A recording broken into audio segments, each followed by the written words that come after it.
2022년 9월 25일 예수형제단 신앙토론을 시작하겠습니다.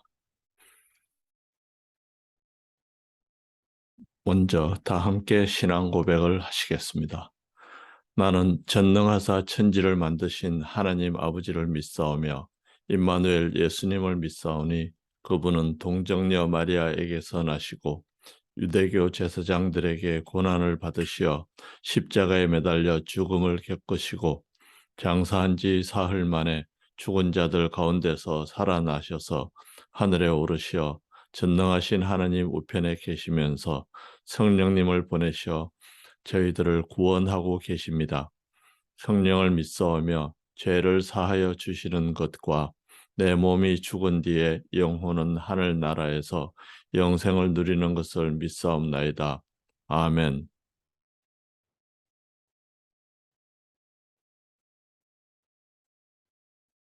오늘의 신앙 토론 제목은 성서에서 무엇을 배우고 무엇을 버릴 것인가 입니다.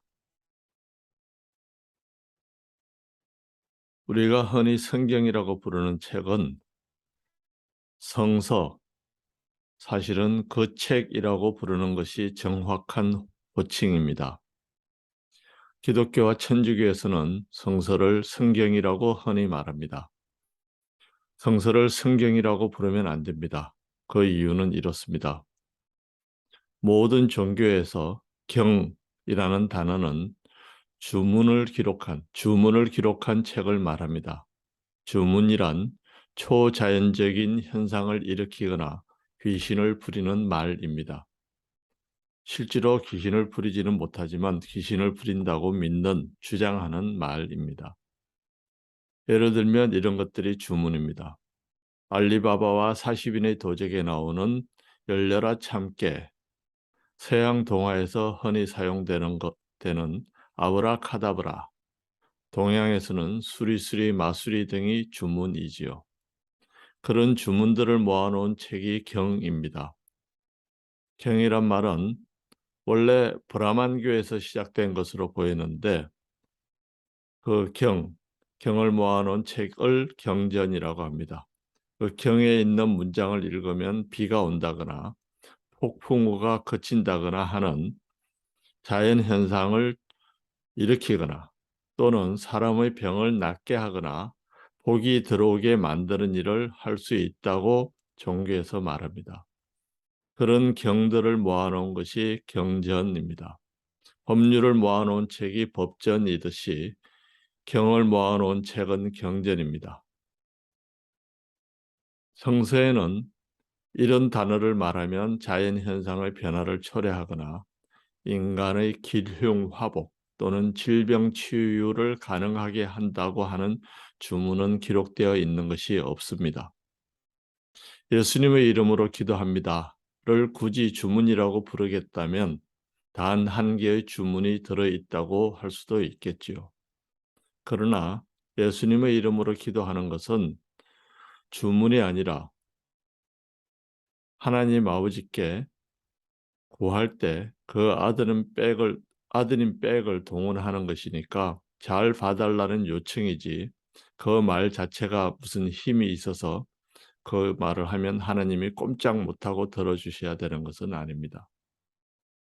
그러니까 주문이라고 할 수는 없고 성경은 기록되어 있는 주문이 하나도 없는 책입니다. 그러니까 경이라고 할 수도 없습니다. 성경을 우리나라에서도 성서라고 부르기도 합니다. 대한성서공회라는 단체가 있습니다. 성서를 대표적으로 출판하는 출판사인데 그 회사의 이름이 대한성경공회가 아니라 대한성서공회인 것은 성경이 경전이 아니라 책이라는 사실을 그 사람들이 알고 있다는 이야기가 아닌가 싶습니다. 성서는 거룩한 책이라는 뜻입니다. 성스럽다 할 때 성자에다가 책 서자입니다. 영어로는 홀리 바이블이라고 흔히 부르지요. 홀리가 거룩한이라는 뜻이고 바이블은 책이라는 뜻입니다. 홀리 바이블이라는 이름도 나중에 사람들이 붙였고 원래는 The Bible이었습니다. 그 책 뜻입니다. 책이 수없이 많은데 그 많은 책들 중에서 그 책이라고 하면 유대교를 믿는 사람들이나 기독교를 믿는 사람들은 모두 성서를 가리키는 것으로 이해를 했지요. 그러므로 성경은 성서, 성서는 그 책이라고 하는 것이 정확한 표현입니다. 성서는 글자 하나하나를 하나님의 영감을 받아서 기록한 것이기 때문에 한 글자도 오류가 없고 고치거나 더하거나 빼면 안 된다고 하는 것이 기독교 근본주의자들의 주장입니다. 근본주의자들을 영어로서는 펀더멘탈리스트라고 하죠. 저도 한참 동안 근본주의적 신앙생활을 했습니다. 그런데 신학자들이 연구해서 발표한 내용을 보면 성서는 애초부터 인간이 창작한 문학 작품이고 오랜 역사를 거치면서 수많은 사람들이 자기들의 입장과 필요에 따라서 편집, 첨삭, 변조를 수도 없이 많이 겪은 책입니다. 지금 기독교의 성서로 공인된 책들은 서기 300년경에 로마 가톨릭의 사제들이 정한 책입니다. 로마 제국 시대였죠. 그 당시 기독교 신자들이 서로 돌려가면서 읽던 수많은 책들 중에서 골라낸 것입니다. 그 책들 중에는 그 이전에는 성서에 포함되어 있지 않았다가 그 회의에서 처음 포함된 요한계시록 같은 책도 있고, 다른 한편으로 그 당시에도 많은 기독교인들이 읽던 도마복음 같은 책은 선택에서 제외되었습니다. 그런 선택, 그런 결정을 한 사람들은 가톨릭의 사제들이었습니다. 가톨릭의 사제들이 성서로 공인한 기준은 그것이 가톨릭 교회에 도움이 되는가 아닌가 하는 것 단 하나였습니다. 얼마 전에 한국인 신부 한 분이 가톨릭 추기경으로 서품되었죠. 그분이 가톨릭 추기경으로 임명을 받는 자리에서 약속한 것이 가톨릭 교회를 위해서 헌신하겠습니다. 목숨을 바치겠습니다. 라는 것이었습니다. 가톨릭은 계급이 많은데요. 제일 위에 교황이 있고, 다음에 추기경이 있고, 다음에 대주교가 있고, 주교가 있고, 다음에 신부가 있고, 이렇게 가톨릭의 전문 사제들은 계급이 많습니다. 그 중에서 제일 높은 게 교황이고, 교황은 한 명입니다. 근데 그 다음은 추기경인데, 추기경은 여러 명입니다. 그 추기경들이 교황이 죽거나 은퇴하면 추기경들이 모아서 자기들 중에 한 명을 교황으로 뽑습니다. 그러니까 추기경이 된 사람은 엄청나게 가톨릭 조직에서는 높은 위치에 있고 권력이 상당히 강합니다. 가톨릭 추기경의 권력이 얼마나 무슨 소용이 있느냐, 무슨 권력이 있느냐 모르시는 분도 많겠지만 신부를 이곳에 파견했다 저곳으로 파견하고 다음에 가톨릭에 소속된 단체들을 만들고 예산을 배정하고 이런 권력들이 엄청나게 큽니다.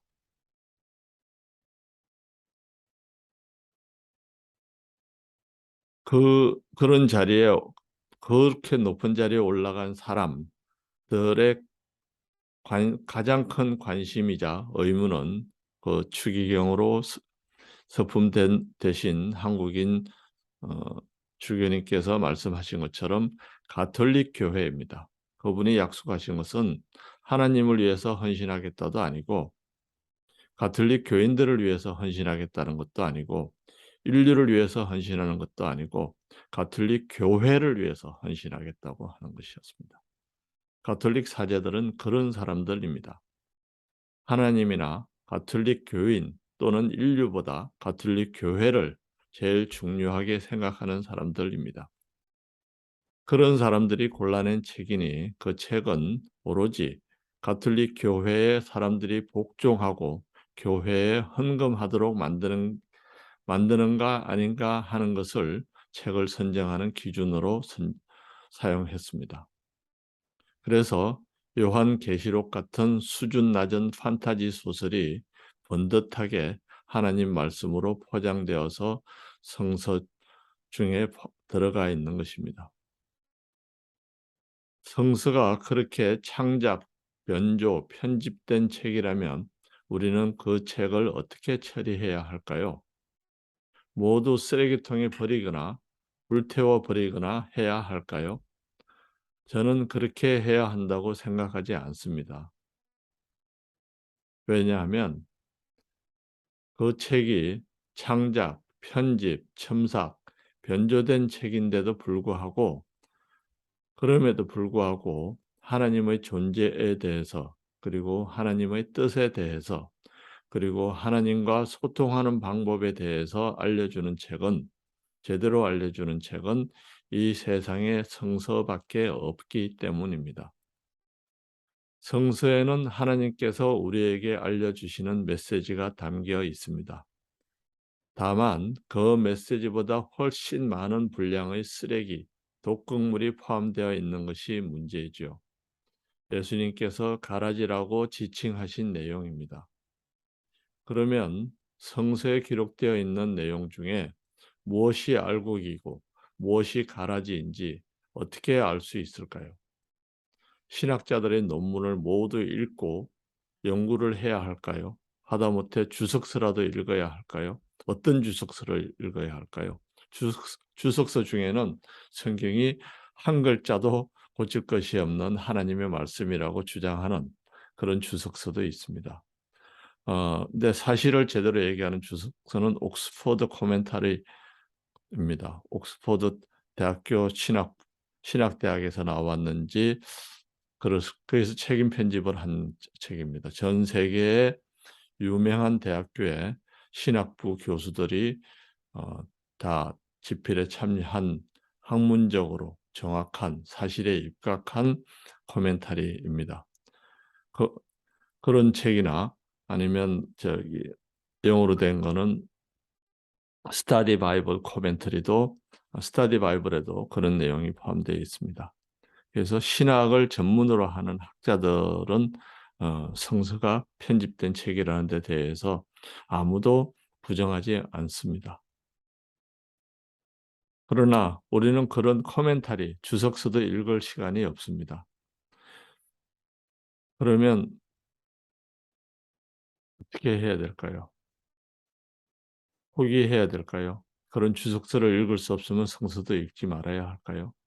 그런데 하나님은 우리가 그렇게 해야만 주석서를 읽어야만 하나님을 알고 믿을 수 있도록 내버려 두시지 않으셨습니다. 일상생활에 바쁜 보통 사람들이 얼마든지 성서에 기록된 내용을 통해서 하나님을 알고 믿고 하나님과 소통하며 하나님께서 주시는 복을 받을 수 있도록 만드셨습니다. 그러나 교회에서는 그 방법을 알려주지 않습니다. 오히려 교회는 가라지를 알곡이라고 속이고 알곡은 뭔지 모르도록 숨겨놓는 경우가 많습니다. 사실은 알곡과 가라지는 구분하는 것이 크게 어렵지 않습니다.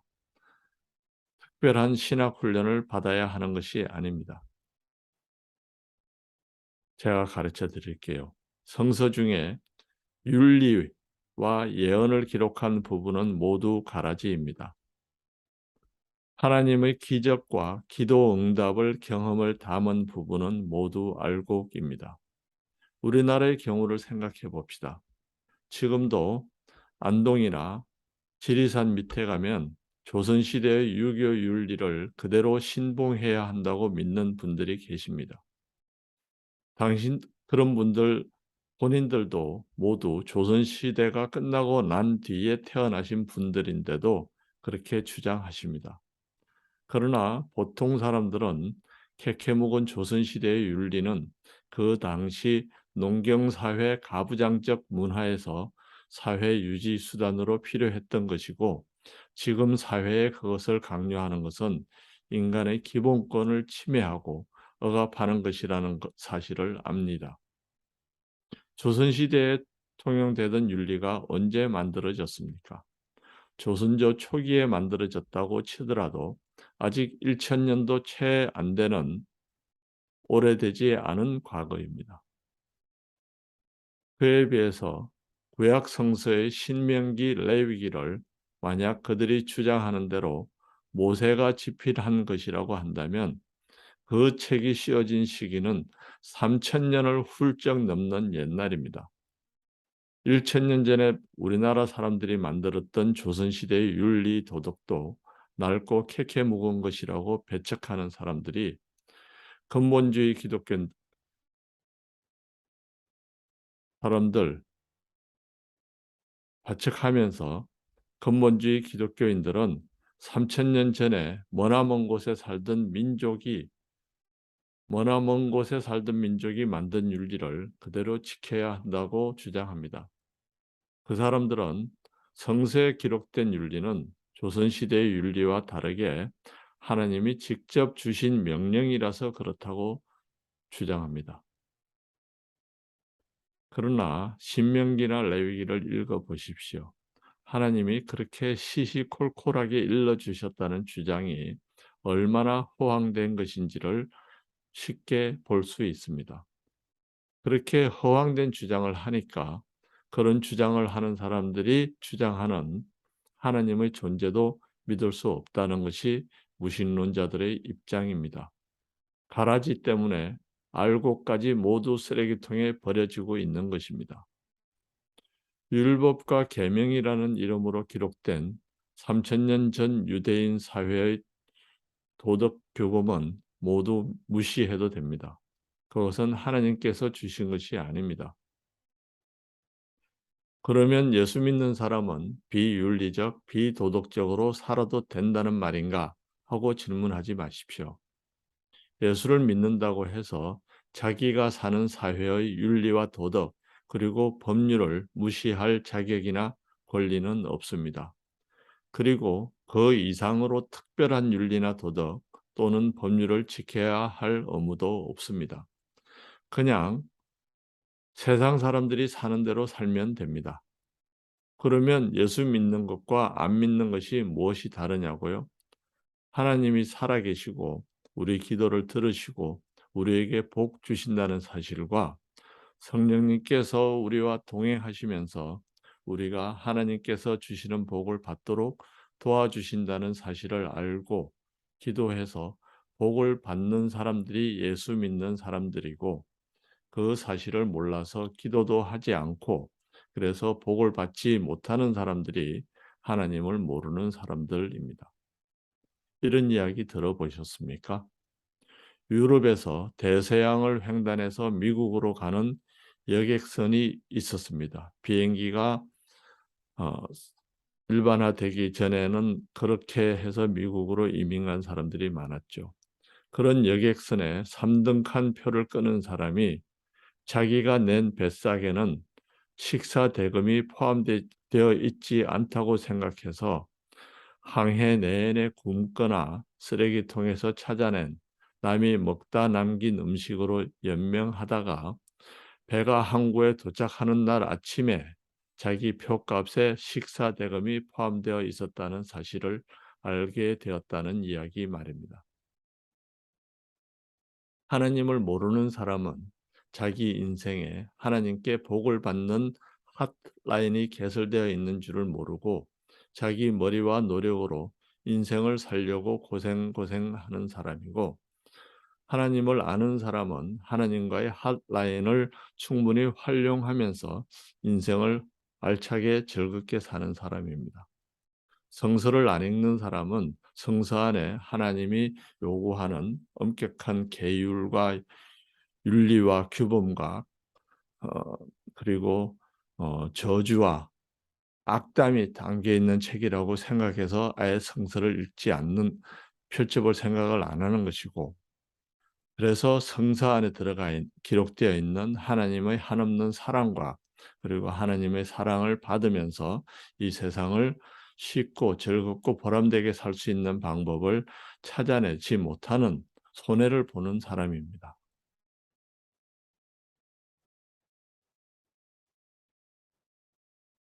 대서양을 횡단하는 여객선 3등칸 승객들 중에도 처음부터 자기가 낸 배삭에 식비가 포함되어 있다는 사실을 알고 여행 내내 배부르게 지낸 사람이 있었을 것입니다.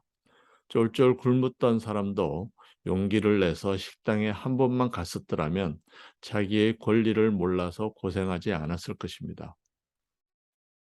성서를 읽으면 저주와 계명을 들어야 한다고 겁을 내서 읽지 않는 사람은 식당에 안 가는 사람입니다. 성서를 읽는 것은 성서에서 하나님의 사랑과 은혜를 확인하고 하나님께 기도드려서 응답받은 사람들의 경험을 듣는 일입니다. 3등한 표라고 지레 포기하지 않고 식당에 한번 가보는 것과 마찬가지입니다. 성경을 읽을 때 하나님의 이름으로 인간들이 집어넣은 가라지인 율법이나 계명 그리고 예언은 모두 무시하십시오. 우리가 상식적으로 납득이 가지 않는 잔혹한 명령이나 공갈, 협박, 예언은 모두가 하나님의 뜻이 아니라 하나님의 이름으로 자기 개인 또는 자기 집단의 이익을 도모하려던 사람들이 집어넣은 것이라고 보시면 됩니다. 그런 것들은 무시하고 사랑이신 하나님이 사람들의 기도를 들어주신 이야기를 찾아서 읽으시면 성서를 제대로 읽는 것입니다. 하나님은 사랑이십니다. 사랑은 사랑하는 상대를 영원한 지옥불에 보내지 않습니다. 사랑하는 사람들이 살고 있는 지구를 통째로 멸망시키고 겨우 14만 4천 명만 구출해서 영생을 제공하지 않습니다. 하나님의 능력은 무한하셔서 모든 인간의 영혼을 구원하실 수 있습니다. 하나님의 사랑은 모든 인간의 영혼을 구원하실 만큼 큽니다. 이 설명을 들으시는 당신과 이 설명을 드리는 저도 물론 구원을 받습니다. 구원을 받는 것에 관심을 갖는 것도 중요하지만 그보다 먼저 이 세상에서 하나님께서 베풀어 주신 은혜를 충분히 받아서 누리면서 보람되고 기쁨과 만족이 넘치는 인생을 사는 것에 집중하는 것이 더 중요합니다. 성서를 읽으면 그렇게 사는데 도움을 주고 확신을 주는 정보를 많이 얻을 수 있습니다. 기도로 오늘 신앙 토론을 모두 마치겠습니다. 하늘에 계신 우리 아버지, 이름이 거룩히 여김을 받으시오며 나라가 임하옵시며 뜻을 하늘에서 이루신 것 같이 이 세상에서도 이루시옵소서.